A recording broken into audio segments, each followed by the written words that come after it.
After watching every WWE pay-per-view from 2006 back in full, one word kept coming to mind: momentum.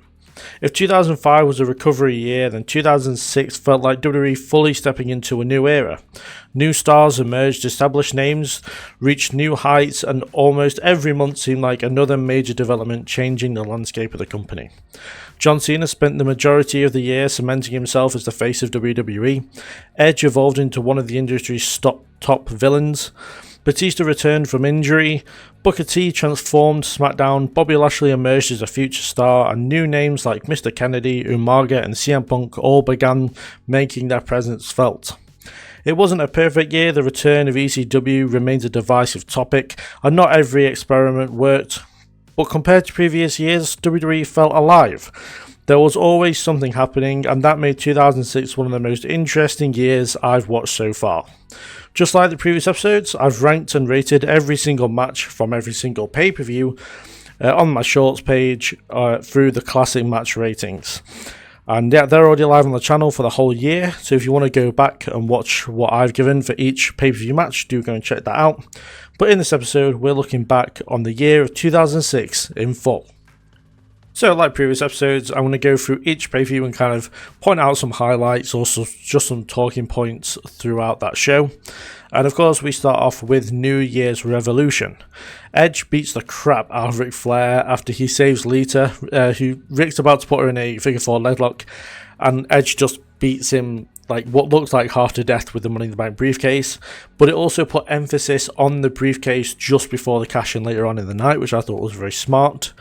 Trish being champion for a year, but 5 months of that being out injured.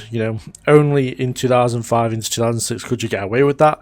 But Trish versus Mickey is one of the best matches of the past 5 years as far as the women's division goes. Jerry Lawler defeating Gregory Helms was really bad. I thought that Gregory Helms, who's trying to, cement himself away from the Hurricane, then losing to Jerry Lawler was just absolutely ridiculous. The historic and generational bra and panties gauntlet match went down, which was a fun watch if you want to. I mean, that's an interesting choice of words for me there. But yeah, just a generational matchup in my opinion. A great win for Ashley. And it was a great Elimination Chamber match with Kurt Angle, Kane, Carlito, Chris Masters, John Cena, and Shawn Michaels. I very much enjoyed it. I forget how good this one actually is until I rewatch it. And of course, we get the mega moment in the first ever Money in the Bank cash-in afterwards, where Edge wins his first WWE Championship. At the Royal Rumble, just before the Royal Rumble, Batista got hurt. He was replaced as champion by Kurt Angle, which I thought was a great choice as a replacement for Batista. We saw Edge and Lita have their sex celebration on Raw, which I don't know if it's still the most watched episode of Raw, but it's definitely one of the most watched episodes of Raw, and probably one of the biggest moments in Raw history. As far as the Raw Rumble match goes, it's a decent Rumble. There was really no clear winner in this one, which I thought was big pointed out. I mean, I know Triple H was in it, but I can't imagine he would have won from the number 2 spot or number 1. Randy Orton could have possibly won this one, but he didn't really feel ready for it. So, yeah, they were the only two. I feel like Ray made a lot of sense as far as the real life stuff goes. John Cena versus Edge is okay. They have a lot better matches. Angle versus Henry is just okay. But the only reason it's the main event is because of the awesome return that happens after the match for The Undertaker. And No Way Out. Out of everyone on the roster, Matt Hardy chooses Tatanka as his tag team partner. Very interesting. Really?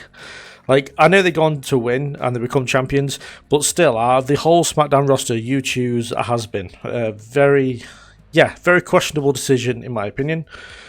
I can't imagine doing a best-of-7 series and then having another match on pay-per-view.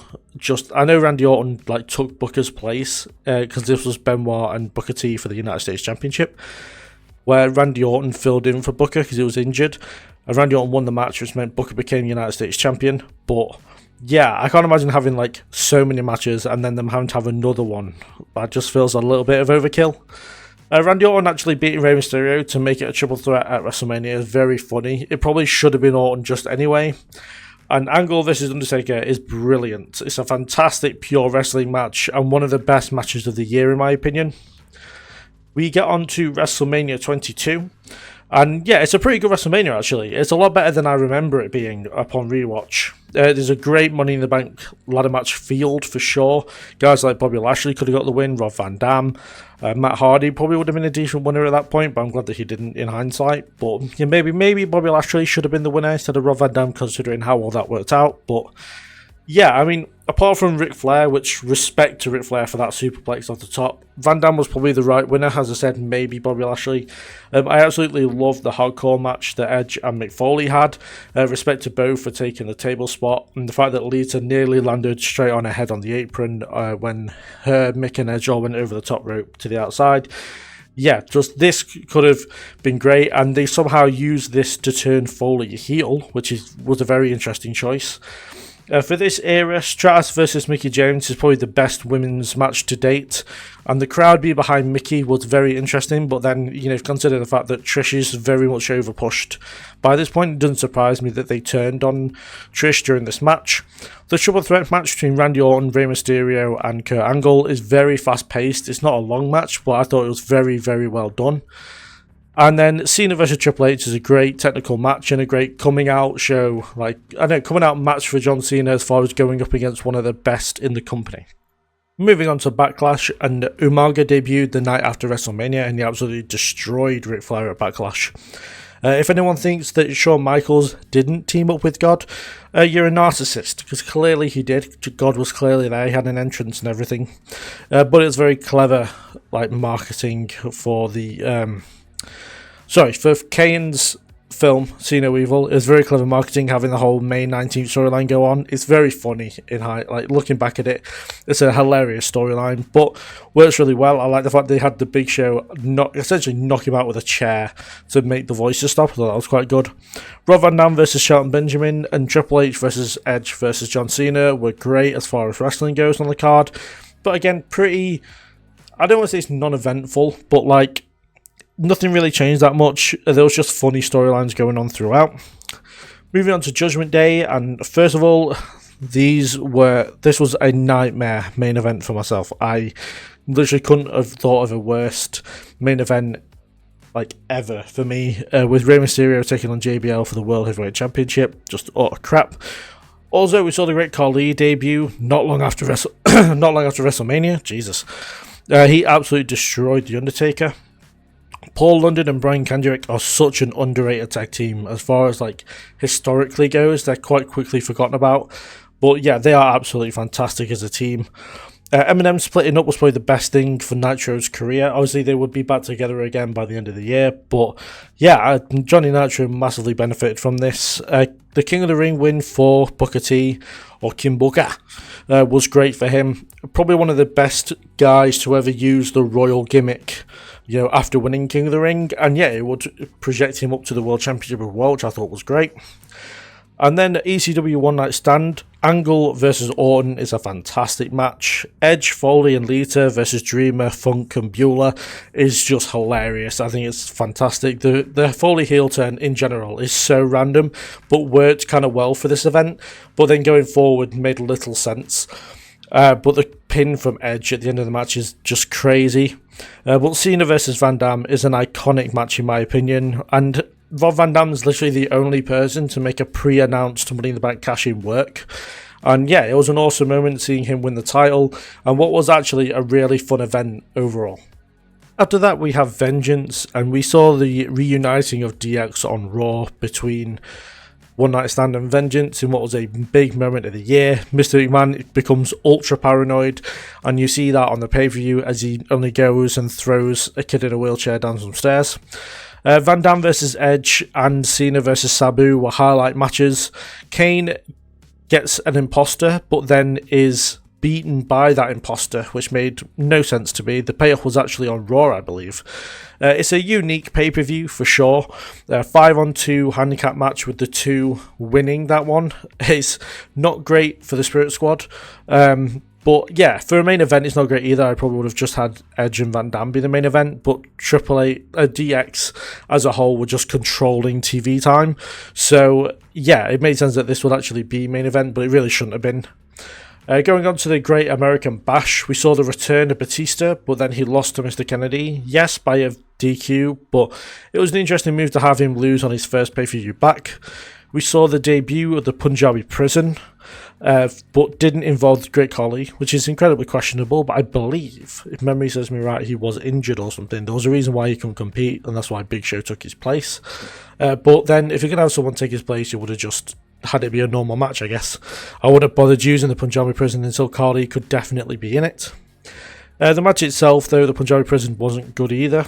And Booker T finally wins a world title. It was well overdue as King Booker, as he beat Rey Mysterio. And yeah, he had a pretty decent run with the belt as well. Going on to SummerSlam, and before SummerSlam, we actually saw Jeff Hardy return. He confronted Edge, and then that went absolutely nowhere. And we saw the debut of CM Punk in ECW. Hogan beating Orton is utterly ridiculous. It doesn't make any sense at all. It was so stupid, and I don't think any explanation could put me on side of Hogan beating Orton. Foley versus Flair is great. The I Quit match they have is probably one of the best I Quit matches I've seen. It's my favourite match on the SummerSlam card. I know it's like not the first thing people think of, but yeah, I very much enjoyed it. Personally, I think that Batista should have won the title here. Batista is one of the people that's a much better champion than he is a chaser, in my opinion. So yeah, even though it would have been a short run for Booker, I really feel like Batista should have just won the title here. Edge winning was the right call, I think, a smart way, considering like the stipulation and the whole, if he got DQ'd, he would lose the title. He found a very smart way to get around that, well, him and Lita. And yeah, it helped the story very much get on to the next pay-per-view. Speaking of Unforgiven, it's one of my favourite pay-per-views of all time. There is actually a full review of Unforgiven on the channel. If you go into the playlists section of the channel and find main event memories, you'll find my full review of Unforgiven. But yes, DX versus the McMahons and the Big Show is brutal, funny, an absolute car crash of a match, but it's absolutely fantastic. It's probably like the funnest Hell in a Cell match as far as just pure entertainment goes. Trish Stratus had her first retirement match. She had the correct opponent, but not sure she should have won the title in her last match. I feel like that's quite the step backwards, as they've had to vacate it straight away. But my favourite match of all time is on this show. John Cena versus Edge is a classic and a great TLC match. I like the minor detail of John Cena clearly and visually being very unhappy with the way he won. Definitely a bias here, but yeah, I love this match. It's a 10 out of 10 match for me.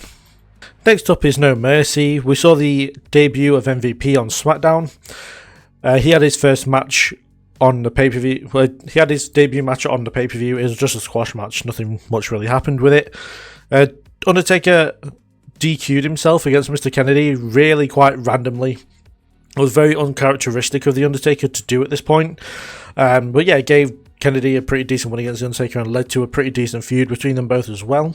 Paul London and Brian Kendrick continue their great run as WWE Tag Team Champions.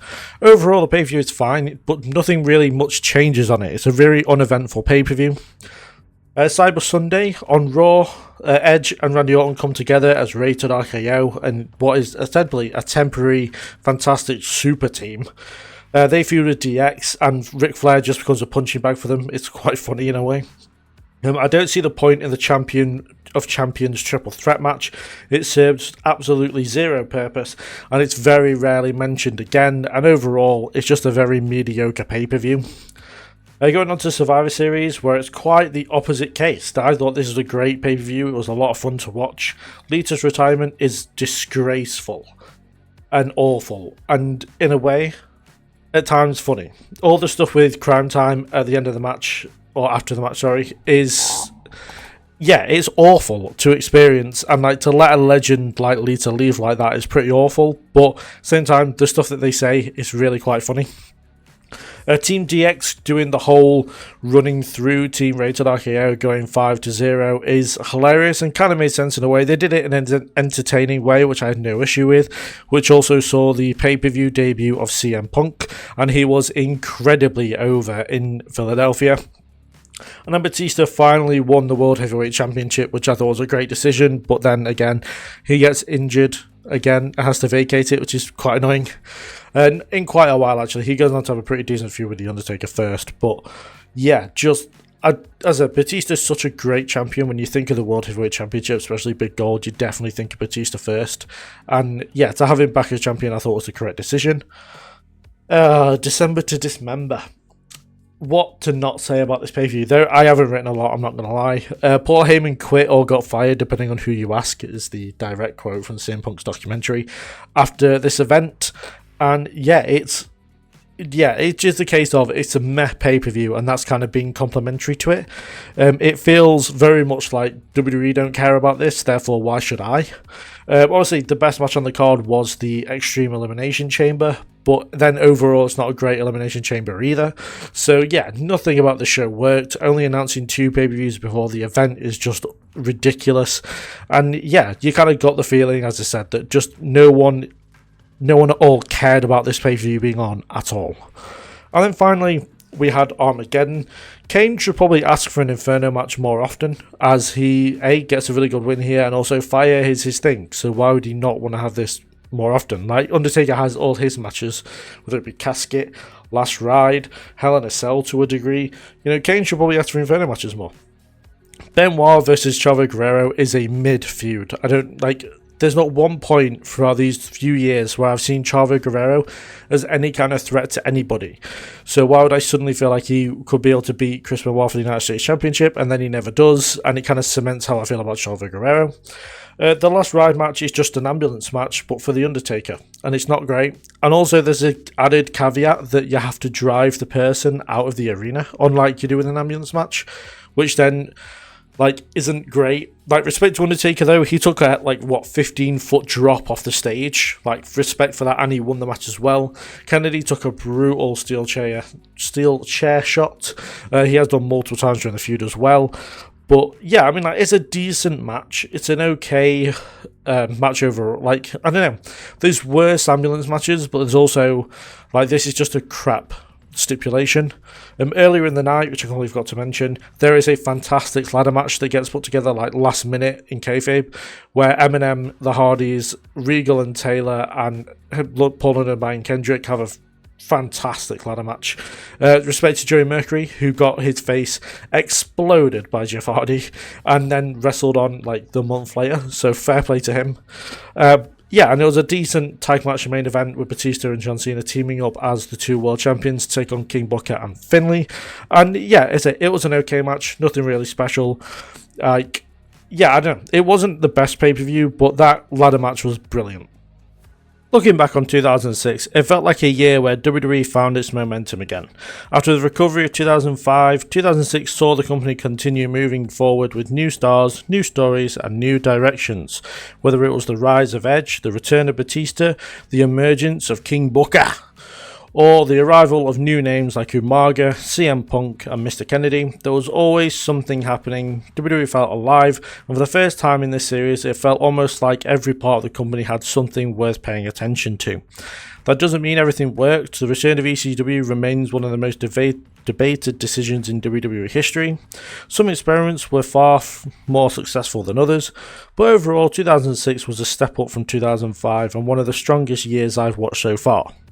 Before we finish, my MVP of 2006 was, of course, John Cena. He spent the majority of the year as WWE Champion, consistently delivering on big matches, and continued proving why WWE chose him as the face of the company. And as far as my breakout star goes, I have chosen Mr. Kennedy. Throughout 2006, he looked every bit like a future main eventer, consistently impressed whenever he was on screen, and by the end of the year, he felt like one of WWE's brightest prospects. But that is going to be it for episode 6 of the Retrospective, and I'll see you next time as we move into 2007.